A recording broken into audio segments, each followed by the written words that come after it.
Сейчас мы с вами будем внимательно смотреть, уважаемые друзья, на наше видение, основанное на том, какого рода, какие инструменты климатического финансирования показали свою эффективность, могут работать в той или иной степени в условиях Казахстана, и какие есть подводные камни, которые обуславливают успешность либо возможную неуспешность этого инструмента в нашем рынке. И как уже коллеги очень хорошо отметили сегодня. Так, коллеги, презентация. Третья презентация.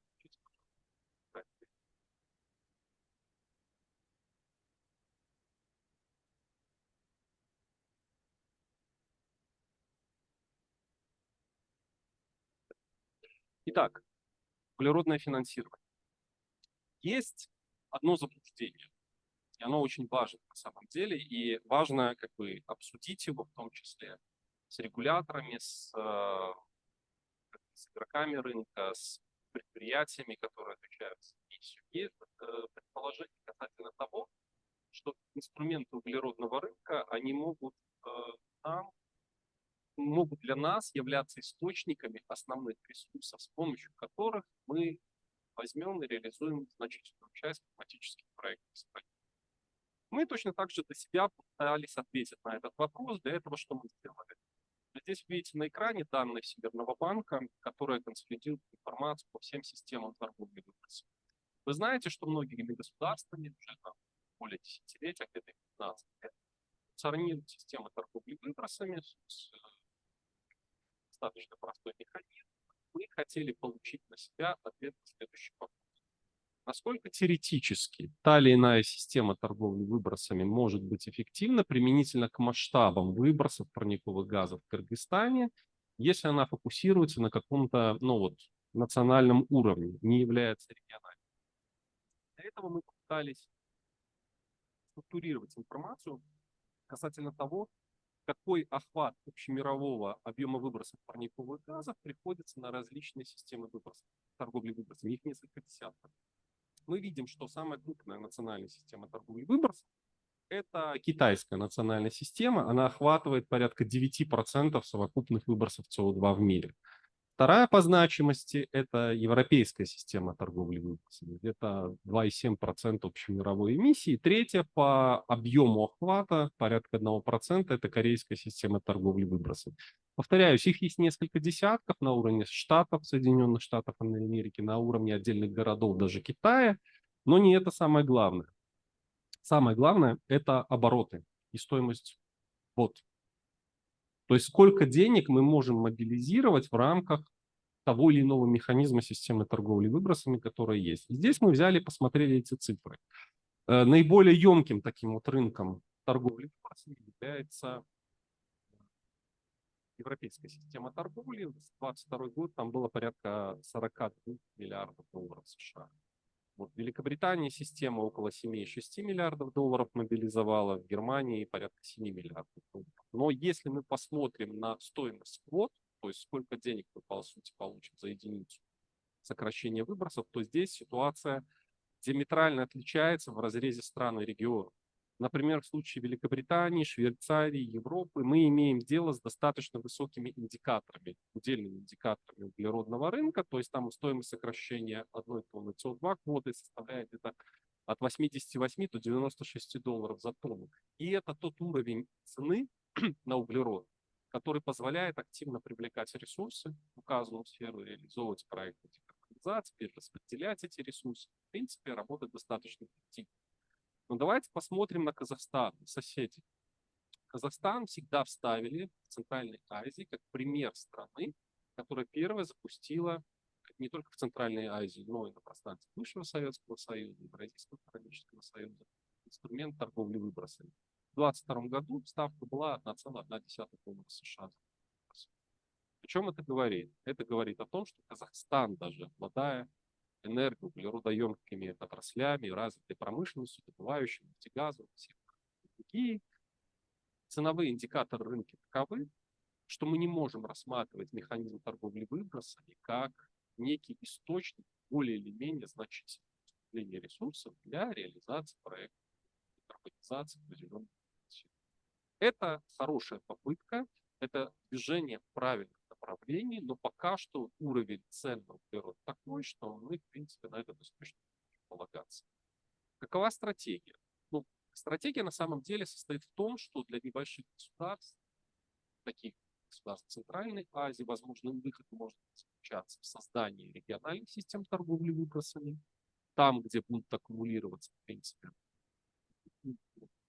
нескольким странам, и тогда, возможно, эти инструменты будут работать с большей эффективностью. Повторяюсь, история с системами торговли выбросами и иными инструментами углеродного рынка – это не универсальная история, одинаково эффективно работающая во всех странах.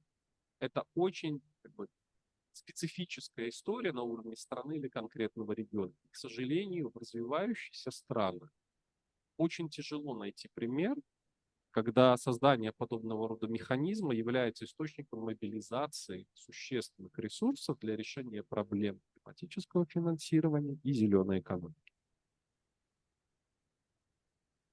Следующий инструмент, на котором хочется остановить внимание, это углеродный налог. Технически это достаточно простой инструмент, то есть объектом углеродного налогообложения могут являться выбросы топлива электротранспорта, топлива, используемого электростанциями, определенные промышленные выбросы загрязняющих веществ. Подход, который через призму углеродного налога, как мы смотрим на Кыргызстан, был совершенно аналогичным системе торговли выбросами. Берем, анализируем все системы торговли выбросами. Мы смотрим, каков уровень охвата указанных, совокупного объема эмиссии, указанных системами углеродного налогообложения. Мы видим, что, например, японский углеродный налог, он охватывает почти 1,7% общего мирового объема эмиссий парникового газа. В ЮАР, в Мексике это порядка где-то от 0,6 до 0,8%.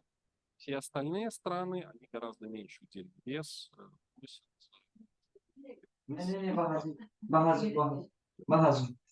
Но опять же, не это самое главное. Самое главное это то, сколько денег мы аккумулируем такого рода механизмы. Опять же, смотрим. В Канаде внедрены федеральные налоги на топливо, высокоуглеродное топливо. И здесь мобилизуется по 5,5 миллиардов долларов. Хороший объем совокупных ресурсов. В Калифорнии, в Швеции, в Норвегии, Финляндии, Японии и некоторых других странах ежегодно собирается порядка 1 миллиарда. И этот налог, и эти ресурсы, которые мобилизуются, они являются важным источником получения государственных ресурсов для решения проблем развития зеленой экономики, климатического финансирования. Но опять же, Международный новый механизм государственной больницы начинается белорусский манвайба. Салам. А куда ж кем барамат а карагашта? во-вторых, можем ли мы в рамках небогатой экономики сделать ставку углеродного налога такой, чтобы она была приемлемой Я для говорю, организации соответствующих. Опять же, ответ правая диаграмма. К сожалению, в ряде богатых я стран, сейчас таких Дора, как чё Уругвай, сад. Лихтенштейн, Швейцария, Да, Швеция, куда Норвегия, говорят. ставка углеродного налога, она большая. какой И стозев? эта большая ставка, она позволяет аккумулировать Да. необходимый ресурс для решения Или там что-то как-то этот микрофон, что ли, не в включен? богатых странах, обратите внимание, Украина 0,8 доллара США за тонну выбросов тепловых, в Аргентине Так, 0,3 ничего чанда? доллара США за тонну. Опять же, углеродный налог, он не может рассматриваться в масштабах Казахстана с вашим объемом электротранспорта, с А вашим şimdi Barış Hocam объемом karıştırma. энергоресурсов, как важный Так, İngilizce инструмент ister. O системы zaman size okuyayım. финансирования. Это определенный инструмент, который позволяет создать налоговые стимулы Так, в средней и долгосрочной я перспективе. куплям кайп. Потихонечку, особенно в сфере электротранспорта, работать над тем, чтобы потребитель, автомобили, частные лица, предприятия переключились на более экологический вид транспорта. Тогда в этом случае этот стимул работает.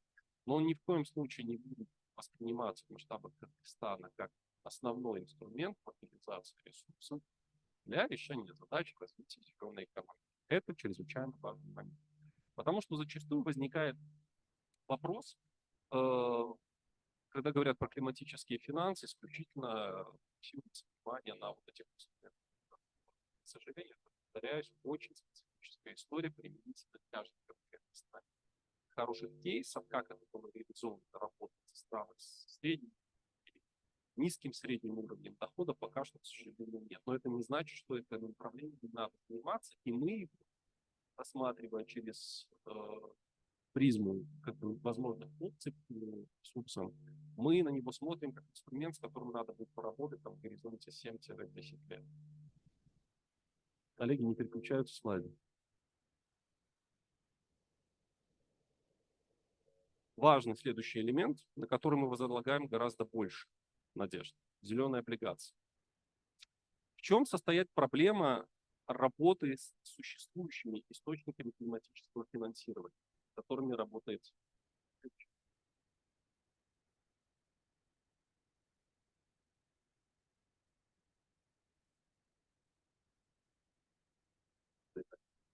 Значит, в чем состоит основная проблема? Кыргызстан традиционно работает с грантовым финансированием, Кыргызстан традиционно работает с финансированием по линии международных финансовых организаций. Структурирование такого рода проектов занимает год. То есть для того, чтобы подготовить проект и получить ресурс, миллионы долларов или десятки миллионов долларов в виде того или иного инструмента, пройдет несколько лет.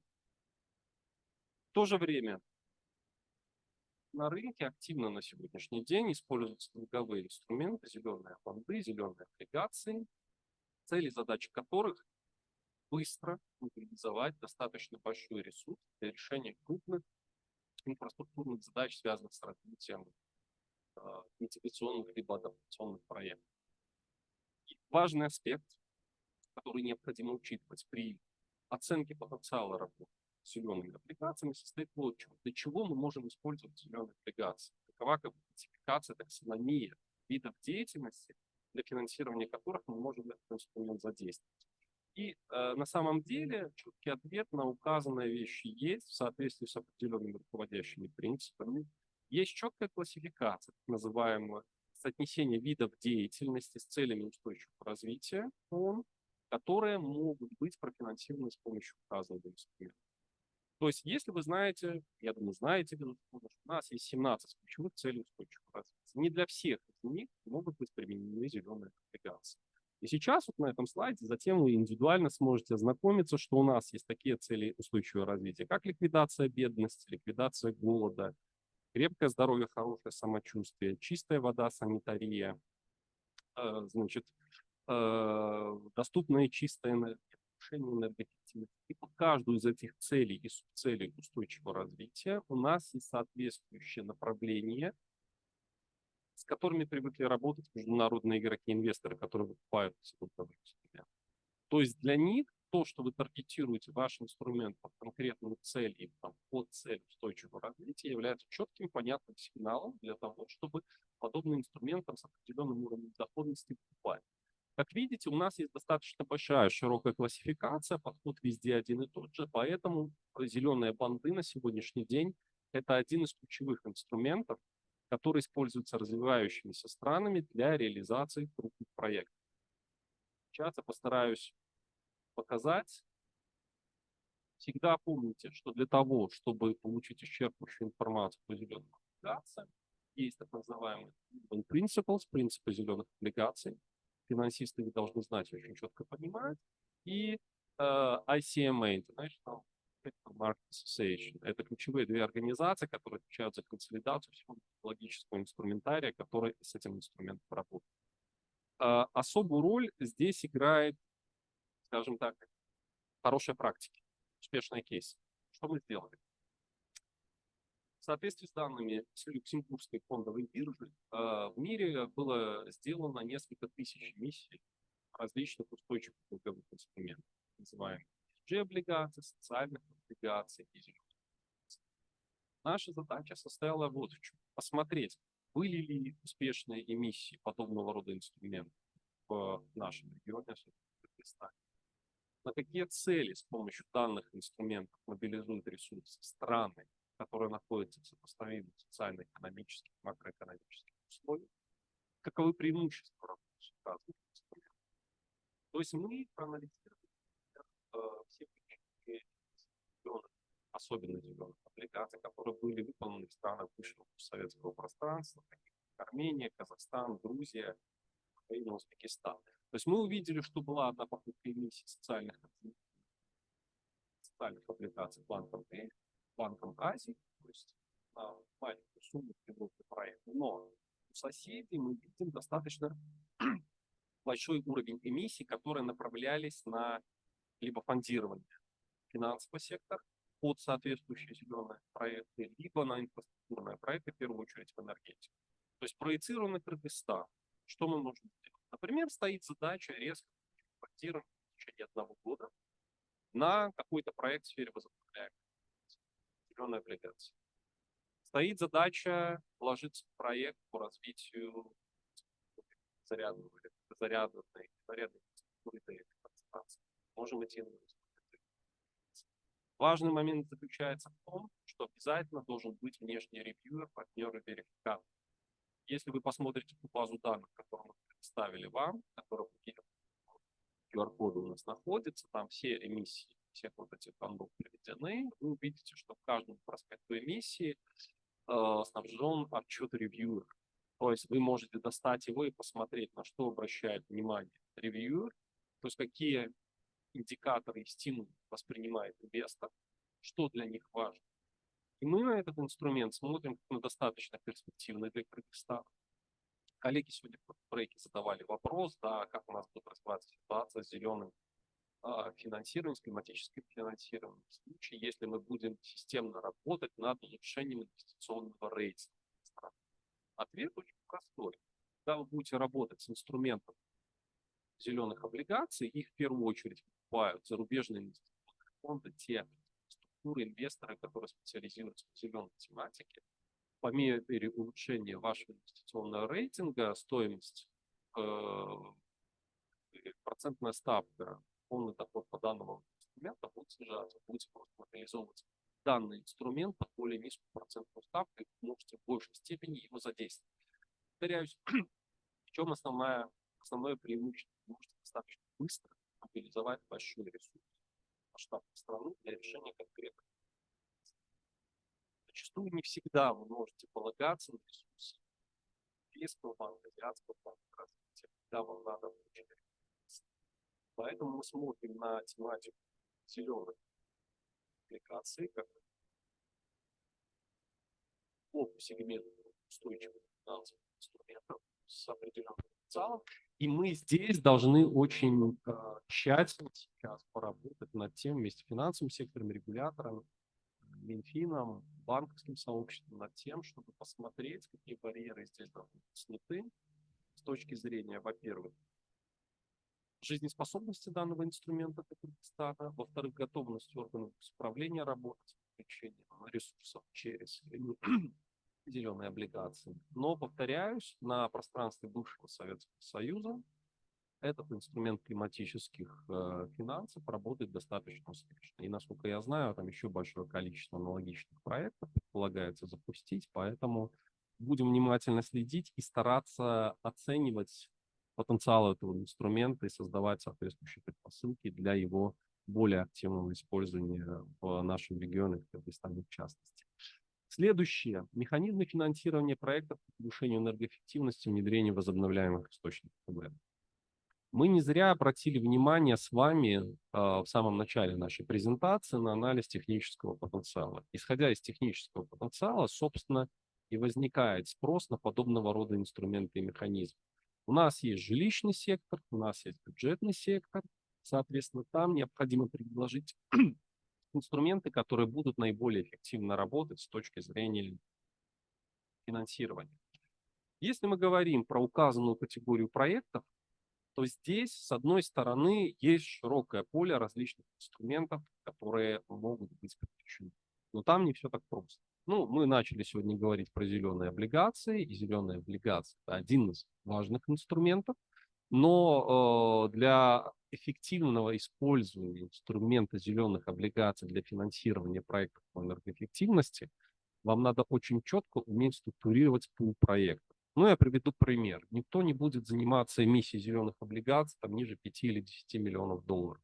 Средний проект повышения энергоэффективности объектов социальной сферы, садика, школа, больницы, поликлиники он варьируется где-то от 100 до 300 тысяч долларов для того, чтобы в зависимости от текущего состояния что-то там сделать.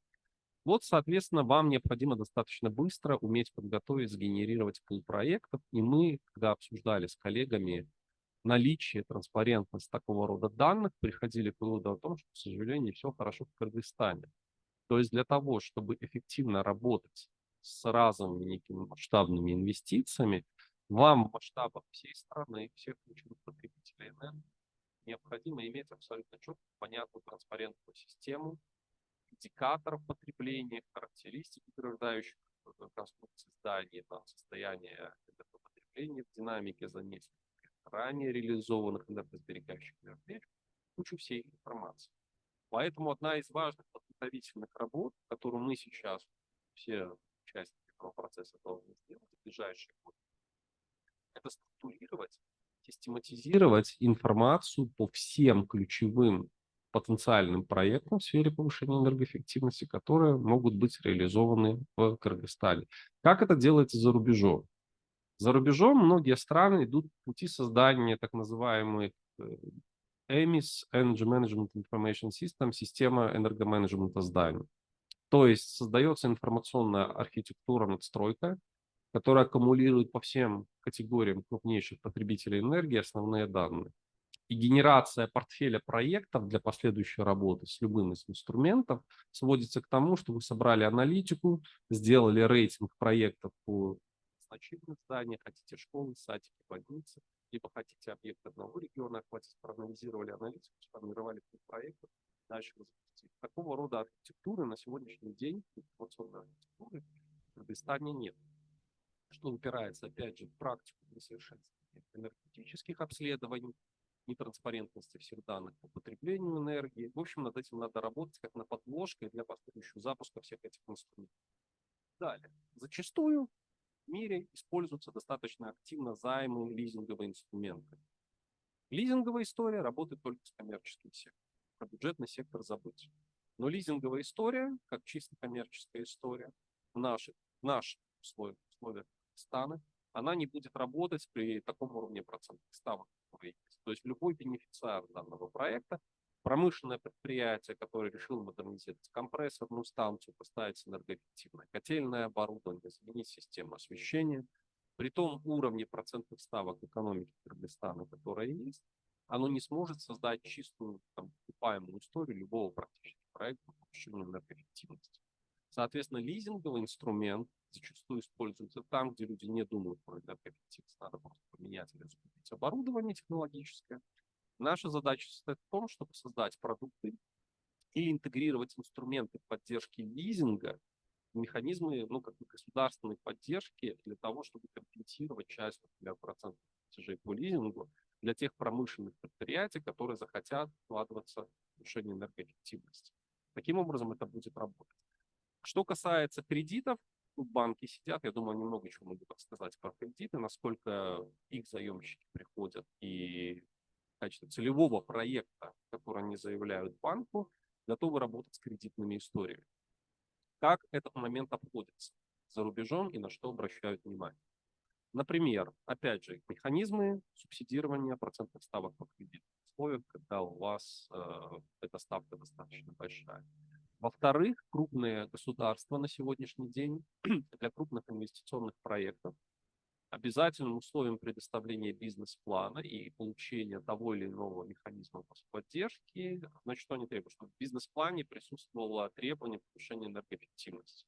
Вот если банк заходит в проект на 30-40 миллионов, связанных с промышленностью, помимо финансовой модели, анализа рынка, организационного плана, раздела бизнес-плана, там сидит требование. Покажите, пожалуйста, насколько проект соответствует показателям энергоэффективности. Соответственно, заемщик делает соответствующее предложение, делает соответствующие расчеты.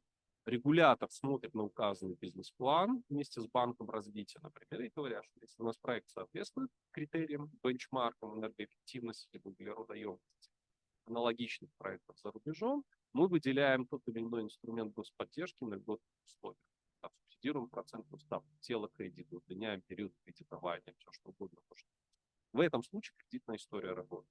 Если мы говорим просто про коммерческое кредитование, просто по факту повышения энергоэффективности, этот кредит будет не востребован. Поэтому наша задача состоит в том, чтобы для разных категорий инструментов коммерческого финансирования, лизинга и кредитования разработать вот эти вот точки, при которых при выполнении заемщиком определенных условий и при ориентации проекта, в том числе эффективности, государство в состоянии определенных инструментов поддержки предложить.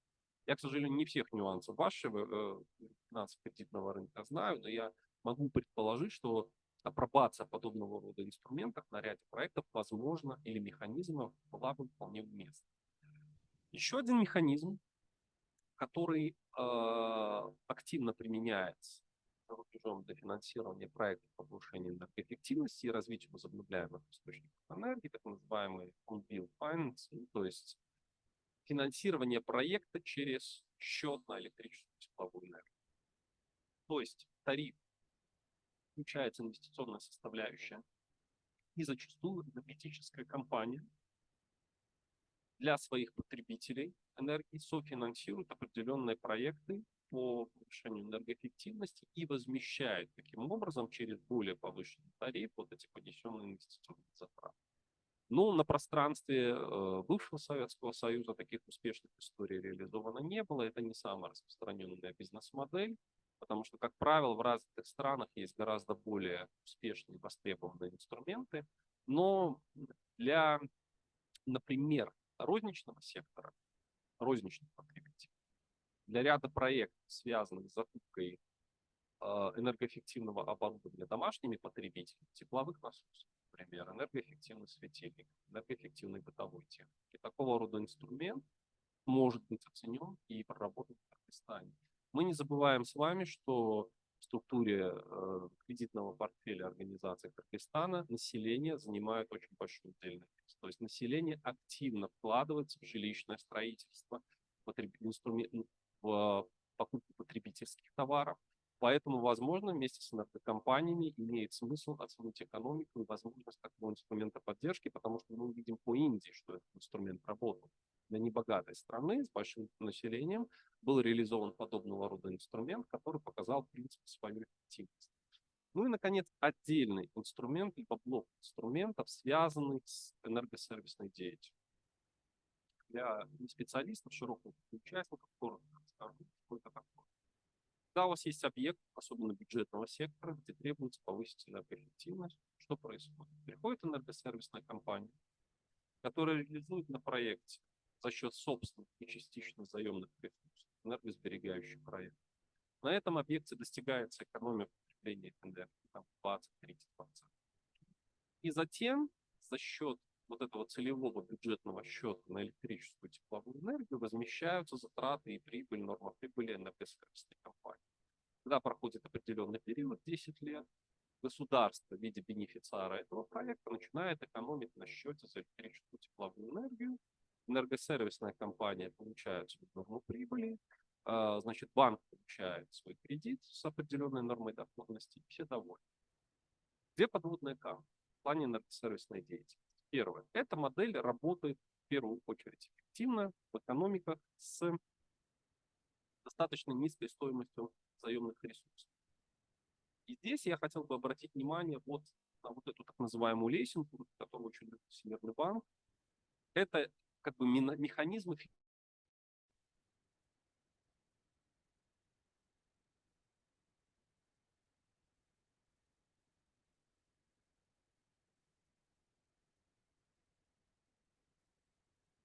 поддержка или, возможно, какие-то бюджетные гранты.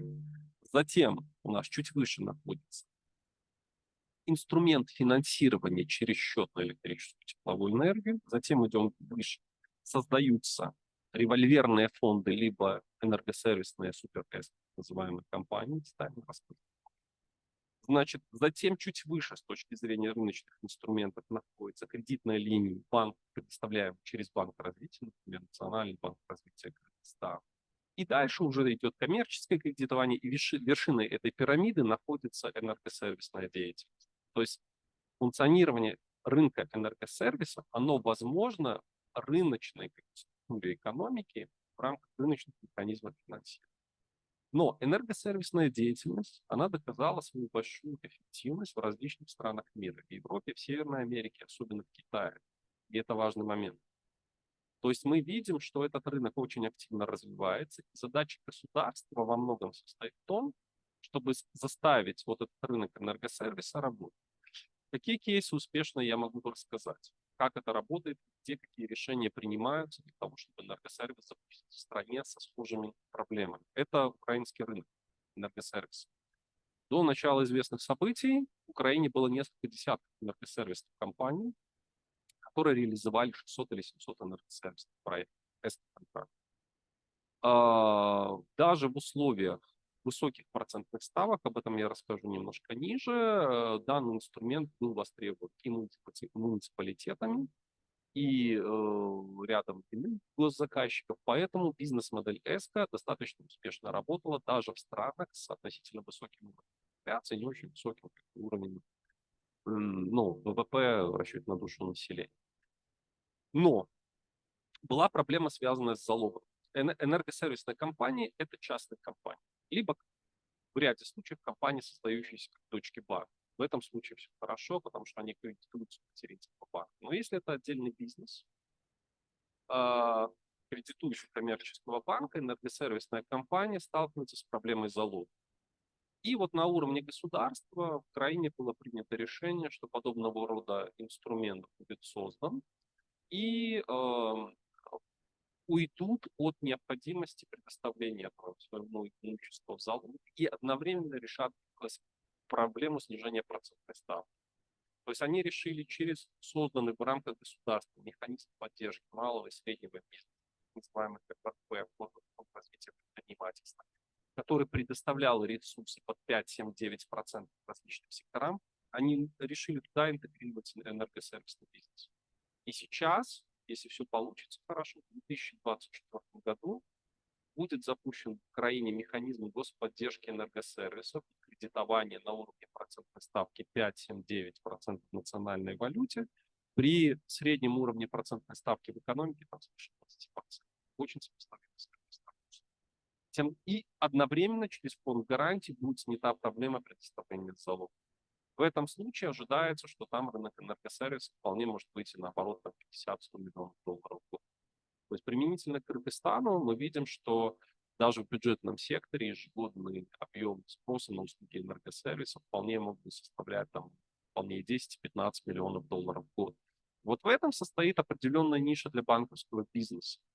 То есть такова модель была бы устойчива. Банки работают с лизинговыми инструментами. Они могли вполне бы создать дочернюю энергосервисную компанию, ее фондировать, принимать на себя риски. А государство могло бы помочь, распространив на энергосервисную деятельность механизмы льготного кредитования, компенсации процентов ставки по кредитам.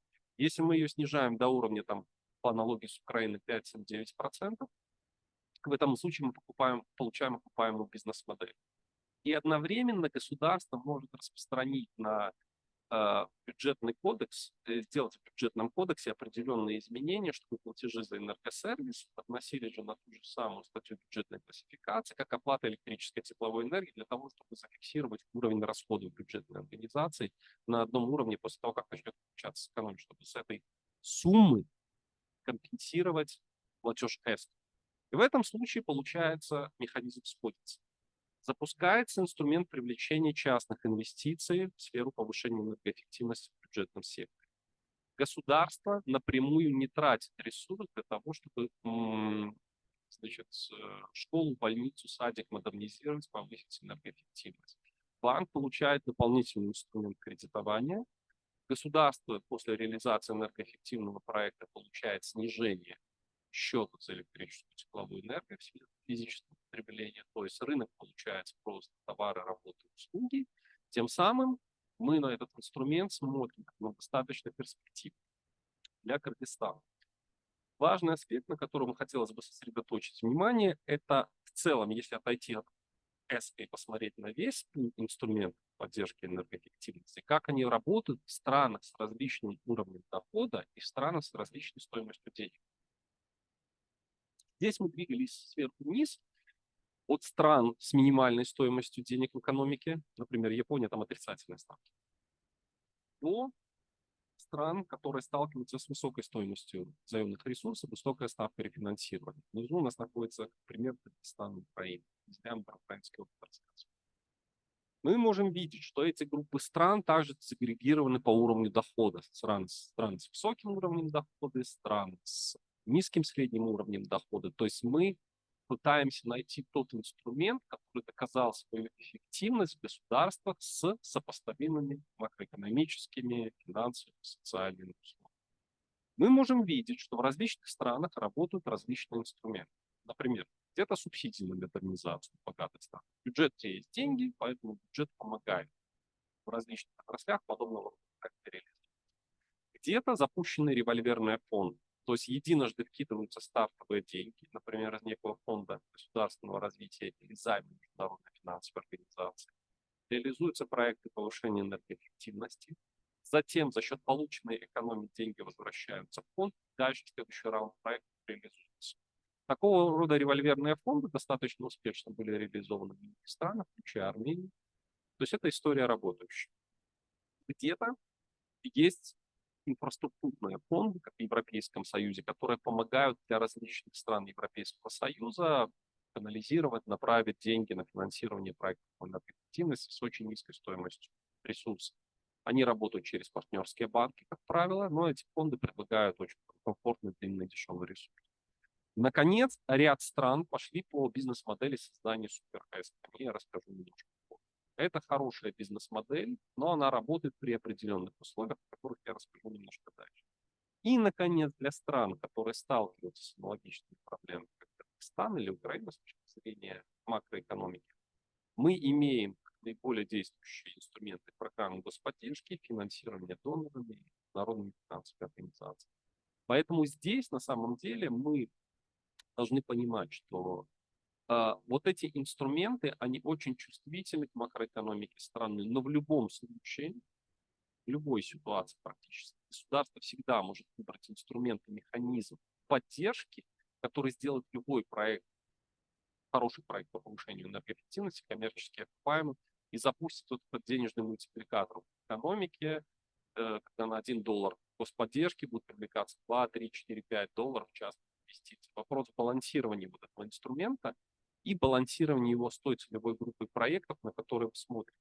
Вы смотрите на проекты возобновляемой энергетики, базовые условия предоставления поддержки там должны быть одни. Смотрите на проекты в бюджетном секторе, базовые условия, масштабы поддержки, инфраструктуры предоставления поддержки должны быть другими. Это все баланс.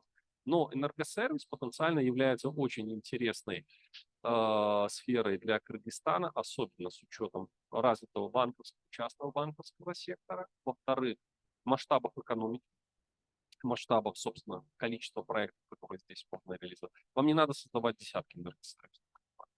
У вас может быть создано несколько энергосервисных компаний, которые могут делать годовой оборот там, до 3-5, ну, может быть, 10 миллионов долларов максимум, вот, которые, в принципе, при определенной государственной поддержке проблемы повышения энергоэффективности бюджетного сектора могут решить достаточно эффективно. Надо четко понимать, что такой инструмент дизайнится и разрабатывается сразу на большой период, на 5 лет, на 10 лет, на 20 лет. То есть инструмент создается под рынок. У вас есть, например, 5000 общественных зданий, которые вы хотите модернизировать за 20 лет. Это означает, что в год вы должны находить устойчивую модернизацию 250 зданий. 250 зданий при среднем чеке, например, $500 000, вот у нас показывает, что мы год там 12,5 миллионов долларов должны по определенному инструменту мобилизовать и поддерживать. За 12,5 миллионов долларов сколько нам понадобится господдержки для такого рода инструмента? Ну, не так много. Вот почему мы всегда показываем потенциал и обращаем внимание на потенциал и важность разработки вот этого пайплайна проектов, видение на 360 градусов, что надо сделать в целом по стране. Мы задавали вопрос регуляторам, задавали вопрос коллегам, скажите, вы можете назвать быстро, а сколько школ надо модернизировать, сколько больниц надо модернизировать, детских садиков, зданий, органов управления. Такой информации нет, а это базовые условия для того, чтобы эти механизмы работали. Поэтому в качестве подготовительной работы имеет смысл концентрироваться на этих инструментах, особенно банковскому сектору. Важная история, которая работает на самом деле, объективно может работать также в Кыргызстане, это так называемый СуперКэс. Что такое СуперКэс? Это государственная, как правило, компания, куда вливаются либо деньги из некого национального фонда развития, если он есть. Ну, на примере арабских стран. В создании СуперКэс в Саудовской Аравии и в Арабских Эмиратах вливались деньги, эти доллары, которые были в национальный фонд развития. Либо в случае развивающихся стран в фондирование СуперКэс вкладываются международные финансовые организации за счет займа. То есть привлекается займ, например, в масштабах Кыргызстана 20-30 миллионов долларов, плюс заходит какой-то государственный ресурс там, на 5 миллионов долларов в качестве компонента софинансирования. Что делает ЭСКО? Супер-ЭСКО концентрируется на реализации крупных пулов проектов. Например, в год 100-200 проектов. И они выступают администратором этих проектов. То есть они аккумулируют ресурсы, они проводят закупки, они контрактуют подрядчиков, которыми могут быть обычные ЭСКО-компании, строительно-монтажные компании. Они реализуют проекты, управляют ликвидностью, управляют, контролируют экономику, этого процесса ведут и, собственно, несут ответственность за реализацию. Супер-ЭСКО создается под реализацией проектов государственного сектора. Государство создает инструмент для себя, в первую очередь, для решения задач повышения энергоэффективности в госсекторе. Но важным участником этого процесса являются частные компании.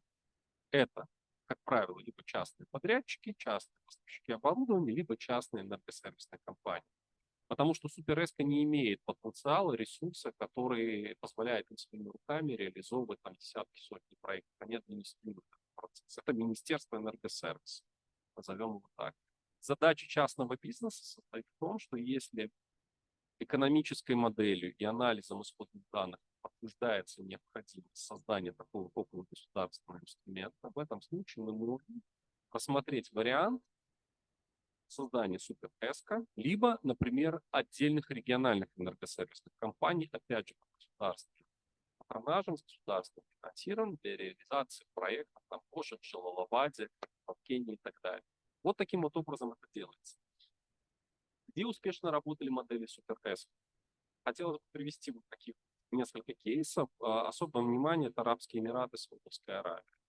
Вот они выстраивают сейчас бизнес-модель ЭСКО. Это наиболее свежие запущенные компании. Буквально пару лет назад они были созданы. И их бизнес-модель, Рашид и Этихад, очень удобно смотреть с точки зрения того, как они подходят к бизнес-процессам, на что они делают акцент и как они устраивают проектный менеджмент. Дело в том, что они взяли за основу все основные стандарты энергоэффективности, они взяли за основу все международные принятые стандарты мониторинга, отчетности, верификации экономики энергии. Они очень хорошо работают с подрядчиками и с закупками. А почему это важный аспект? Централизация закупок позволяет получить там дисконт по поставкам оборудования до 20-30%. Они расторговывают большие контракты на 50, на 100 объектов, и от поставщиков получают скидки, которые никогда не получит единичная ЭСКО, которая будет закупать там 2 солнечные панели, 3 насоса или там 20 светильников. Они работают как такие оптовые операторы и достигают очень высокой эффективности работы. При этом, да, они профондированы хорошо из национальных фондов развития, но, например, в Индии и в некоторых других странах эти модели также успешно работают. Поэтому для Кыргызстана имеет смысл посмотреть на эту модель в первую очередь при условии, что государство видит необходимость повышения энергоэффективности в бюджетном секторе, готово с частичным софинансированием в этот инструмент зайти, и этот инструмент не будет работать, если вас не профондирует там Азиатский банк развития, Европейский банк развития, Всемирный банк. Все указанные банки имеют успешные истории запуска СуперЭСКО с использованием своей ресурсной базы. Поэтому рекомендуем на этот момент обратить внимание. И, наконец, финансовые продукты для домохозяйств. Что важно? Немножко отвлекусь. Значит, для государства нет разницы, где будет получена экономия 1 киловатт-часа, 1 гигакалории, либо там 1 кубического метра газа. На предприятии, в бюджетном секторе, либо в домохозяйстве. Проблема состоит в том, что зачастую государства Центральной Азии на проблему повышения энергоэффективности смотрят как исключительно задачу, которая должна решаться усилиями бизнес-организаций без акцента на домохозяйство.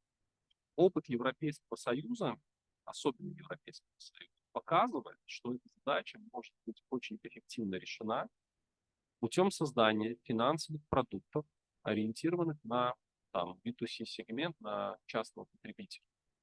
И вот эти механизмы стимулирования, вот эти механизмы финансовой части поддержки домохозяйств, решения климатических, технологических задач, они на сегодняшний день вносят очень большой вклад, а с учетом специфики финансового рынка Кыргызстана мы делаем особый акцент и особое внимание на развитие соответствующих финансовых продуктов для розничного сегмента бизнеса. Что работает в Европейском Союзе? Что мы сделали? Вы увидите под презентацией, которая падает. Значит, все 26 стран, плюс Великобритания, были проанализированы по инструментам финансирования, софинансирования розничного сектора, повышения энергоэффективности. И различными цветами было обозначено, там, зеленым, желтым, оранжевым, соответственно, насколько указанный инструмент был высокоэффективен, обладал средней либо низкой эффективностью в каждой конкретной стране. О каких инструментах идет речь?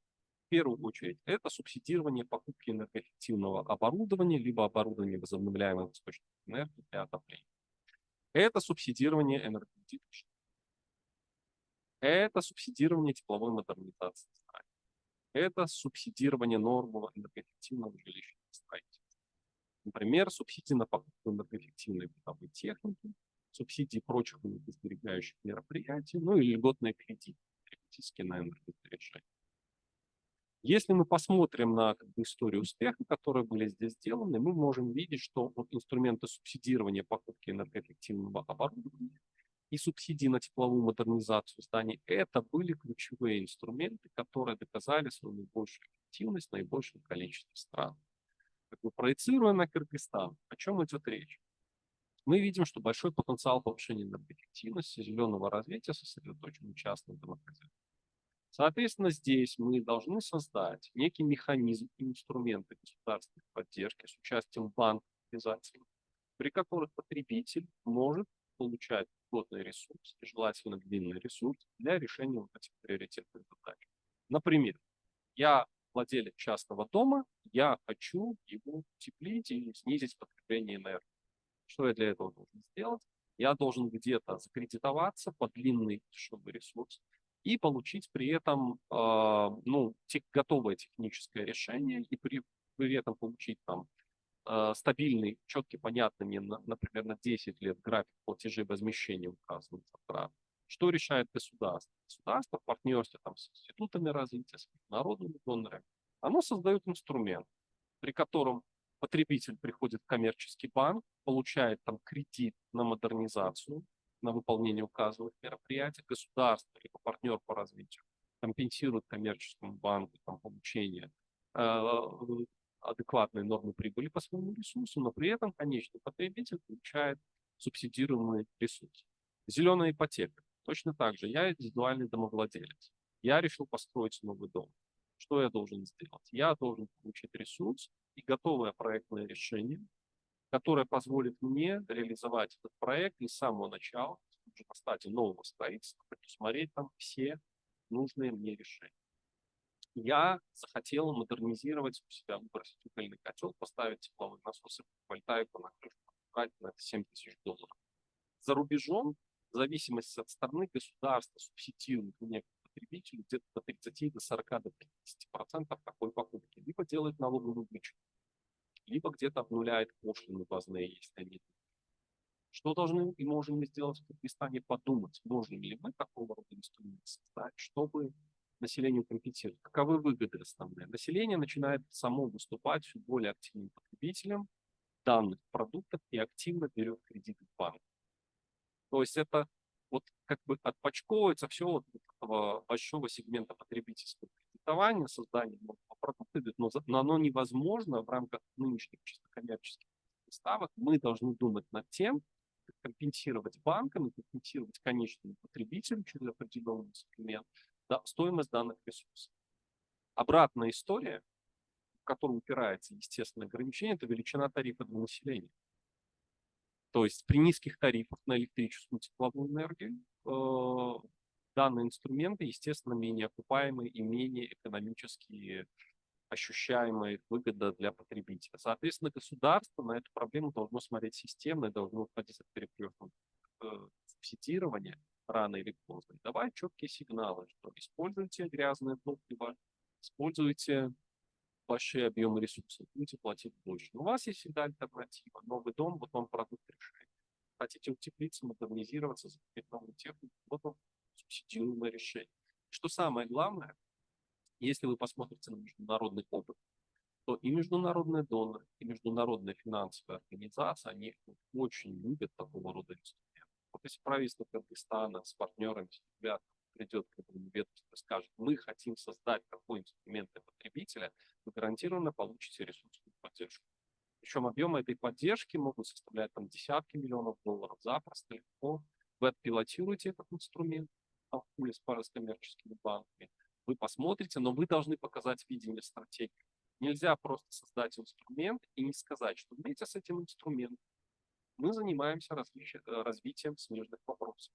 Например, мы развиваем стандартизацию энергоэффективности в стране, либо мы развиваем вот от перекрестного субсидирования, или мы развиваем локализацию развития собственного производства энергосберегающих оборудований, технологий, рынка энергоаудита и так далее.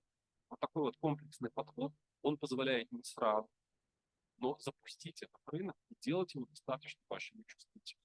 Если вы поедете в Европу, посмотрите, как это работает, вы увидите, что, проезжая по частному сектору, огромное количество проектов ежегодно на частных домах. Вы просто визуально видите, что здесь монтажники ставят электрические панели, солнечные гелиоколлекторы. Это работающий рынок потребительства. Причем государственные механизмы поддержки и поддержка вот этих инфраструктурных фондов на начальном этапе сделали эти ресурсы и эти инструменты одинаково выгодны коммерческим банкам, одинаково выгодны государству, одинаково выгодны коммерческим потребителям. Вот таким вот образом балансируется. Поэтому обязательно смотрите на успешные истории, которые были реализованы. И обязательно смотрите на то, где конкретный механизм, конкретный инструмент работает. Следующая ниша рыночная, на которую хочется обратить особое внимание, которая крайне важна в климатически уязвимых отраслях, это называемая зеленая страховая продукция. Что происходит? На сегодняшний день есть большая проблема. Сельское хозяйство, особенно в регионе Центральной Азии, является климатически уязвимой отраслью. Она не так уязвима, эта отрасль, в Кыргызстане, но, поверьте мне, вот побывав в Туркменистане, в Узбекистане, в Таджикистане, мы имеем достаточно такие неблагоприятные оценки перспектив уязвимости сельского хозяйства к изменению климата. Достаточно много разговаривали с людьми, с фермерами, с производителями, и они говорят, что они ощущают негативные последствия изменения климата своего бизнеса буквально в горизонте 5 лет. Они видят, что за 5 лет произошли те изменения, которые очень негативно влияют на их урожайность. Что для этого происходит? В национальной политике в области сельского хозяйства, адаптации сельского хозяйства начинают вводить обязательные элементы страхования. И вот эта диаграмма, она что показывает? Есть большой круг стран, несколько десятков. Вот эти треугольнички, кружочки показывают, насколько элемент климатического страхования является неотъемлемой частью важного стратегического национального документа климатического. Разделяемого на национальном уровне вклада, стратегия адаптации. То есть климатическое страхование – это стратегически важное направление. Это никакой не вторичный продукт. Где климатическое страхование и как, в каких странах работает? Ну, есть 3 достаточно неплохих кейса.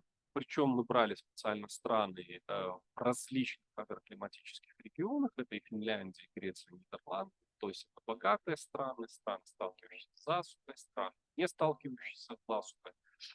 Например, в Финляндии предоставляются для страховых продуктов определенные налоговые вычеты, то есть идет освобождение от налогов на период до 2027 года для страховых продуктов, покрывающих ущерб сельскохозяйственным культурам, от вредителей растений и здоровья животных от последствий изменения климата. То есть идет определенный механизм поддержки случае, если вы используете данный продукт. В Греции ключевая страховая компания страны компенсирует потери производителей сельхозпродукции из-за экстремальных погодных условий. Ну, по аналогии работает крупнейший нидерландский страховой оператор. Основной смысл состоит вот в чем, да, хеджирование риска. То есть сначала вы показываете фермеру, производителю, что изменение климата – это не частная история, это конкретные потери для вашего региона, для вашего сектора сельского хозяйства, например, земледелия, овощеводства, либо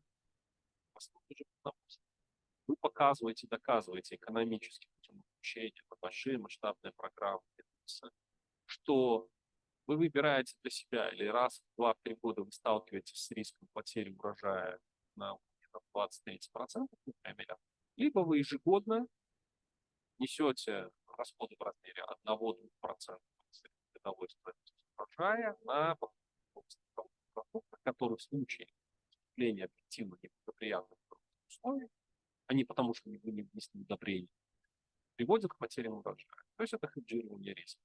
И данные страховые инструменты, они получают очень большое развитие и поддержку сейчас по линии международных финансовых организаций доноров. То есть, условно говоря, переводя это все на реалии Кыргызстана, когда правительство захочет что-то сделать с адаптацией в секторе сельского хозяйства и придет к международным партнерам и донорам, приходите туда с идеей, давайте развивать и усиливать, фондировать дополнительные инструменты сельскохозяйственного страхования. В целом, страхование сельского хозяйства – это не самое, это не единственный аспект, то, что можно сделать в сельском хозяйстве. Например, мы знаем, что в сельском хозяйстве, в сельском хозяйстве востребованы десятки решений. Вот сберегающая техника, системы ирригации, специальная технологическая оборудование, зеленое оборудование. Все это нуждается в инструментах финансирования. Мы интересный кейс видели в Узбекистане. Там государство начало поддержку систем капельного орошения ирригации. Фермерам выделяются государственные субсидии. Вроде все работает. Разговариваешь с фермером. Они говорят, вы знаете, да, капельное орошение, оно хорошо, вот мы заплатили там $5000. У нас проблема, раз в день электроэнергия пропадает, раз в неделю контроллер летит. Поэтому наша система капельного орошения, она вообще не работает. И мы говорим правительству и регуляторам, давайте мы создадим зеленые кредитные продукты для сельского хозяйства, которые будут охватывать себя механизм поддержки не только там систем ирригации, но, например, реконструкцию систем распределительных энергии, либо установку возобновляемых источников энергии системами аккумулирования, либо закупку там почвоводосберегающей техники и оборудования. Вы спрашиваете фермеров, вы готовы? Да, говорят, это то, что нам дать комплексное решение. Мы хотим прийти в условно зеленый банк и сказать, у нас есть вот набор из 5 решений, которые мы хотим у себя внедрить. Мы видим, что мы не обойдемся одним капельным орошением. Нам надо одновременно решить проблему надежного электроснабжения. Мы хотим развивать у себя органическое сельское хозяйство, поэтому нам потребуется закупка хороших, безопасных инсектицидов, гербицидов, удобрений и всего остального. А еще, пожалуйста, помогите нам с продвижением зеленого экспорта. Мы хотим поставлять наши замечательные помидоры в Германию. И тогда правительство, регулятор вместе с ассоциацией, с банками, для сельского хозяйства, где климатическое страхование является одним из элементов. А затем создаются центры компетенции на регионах с помощью международных проектов, которые обучают фермерам работать с этим решением за 3, за 5, за 7 лет. Этот механизм набирает оборот, вы получаете финансовую продаж, вы получаете устойчивого потребителя ваших финансов, а конечный бенефициар этого проекта видит свои объективы. И вот в случае стран Центральной Азии мы видим, что это, к сожалению, особенно, в меньшей степени, несколько в Кыргызстане, но это будет очень важный регион для развития пробирования. Потому что в Южном Казахстане, Казахстане, особенно территория, как бачите, Аральской Востока, там без подобного рода решений сельское хозяйство просто обречено на существенные потери. Поэтому когда мы говорим про инструменты страхования, это первый элемент, с которым вы должны начинать работать, но далеко не последний инструмент. Отдельная рыночная ниша получается на сегодняшний день страховых компаний за рубежом. Это страхование экономии энергии от реализации энергосберегающих мероприятий. То есть представьте себе, что у вас заработал рынок энергосервисов. У вас начали взаимоотношения между провайдером энергоэффективных решений, энергосервисных компаний, государством, стимулирующим определенные вещи, конечным потребителем. И вам необходимо гарантировать получение той экономии энергии и последующей финансовой для бенефициара. В этом случае создается отдельный страховой продукт, который страхует то, что в случае, если энергосервисная компания не обеспечит вам 90-30% энергии первоначально, вы получаете страховое обеспечение. Это верхняя надстройка над рынком продуктов. Она работает в большинстве государств, прорабатывается сейчас в Латинской Америке, тестируется, она работает в ряде стран Европейского Союза, Испания, Португалия, Италия, Словакия, Греция. И потенциально после того, как, надеемся, у вас будет запущен определенный элемент энергосервисной деятельности, вы можете следующим этапом посмотреть на рынок страховых продуктов. То есть суммируя, какие основные выводы можно сделать, исходя из тех инструментов, про которые мы говорили. Это далеко не все инструменты. Есть иные инструменты, климатические фонды, которые нацелены на обмен, о чем сегодня коллеги говорили, обмен вашего долга на инвестицию там, в проекты в области охраны окружающей среды. Важно то, что практически все инструменты, которые мы сегодня показали, они при определенных действиях со стороны государства и точечной поддержки со стороны народных доноров и партнеров могут быть запущены. Мы сегодня покажем примерно наши расчеты, ощущения, какого периода, какой инструмент может быть запущен. Ну и примерно какой потенциал этого инструмента в Кыргызстане по нашему. Поэтому основная мысль состоит в чем. В Кыргызстане могут и должны развиваться инструменты климатической гарантии. Но ни один из инструментов, которые мы сегодня показали, будь то зеленые облигации, сервисные контракты, страховые инструменты, они априори невозможны без участия финансового сектора. Финансовый сектор должен получить объективную информацию по рынку. То, что мы сделали в первом раунде. Но он точно так же должен получить государство и всего партнеров четкий сигнал, что данная политика является досрочной, государство готово поставить еще и имеет четкую стратегию управления двигаться, на какие отрасли, какой инструмент поддержки мы таргетируем, что мы не забываем про население, ключевого бенефициара этих проектов для населения создаем соответствующие финансовые инструменты. Банки зарабатывают деньги, банки ищут для себя рыночные ниши. И тогда у нас эта инфраструктура не сразу, как в 10 лет, вполне может заработать. При этом мы будем параллельно решать и следующая задача, не менее важная. Вот то, о чем мы говорим, это всего лишь базис. А затем представляете, что у вас начинают развиваться смежные отрасли. Производство, поставка, монтаж, представление проектов, инженерия. Почему в Европе, в богатых странах указано потому что его рассматривают как стартовая точка для получения дальнейших мультипликаторов экономики. $1 государственных инвестиций приходит в несколько частных цепочки. Это раскручивается десятки долларов добавленной стоимости по всей цепочке создания стоимости. Вы уменьшаете зависимость от импортных технологий, выравниваете платежную, создаете рабочие места, вы предотвращаете миграцию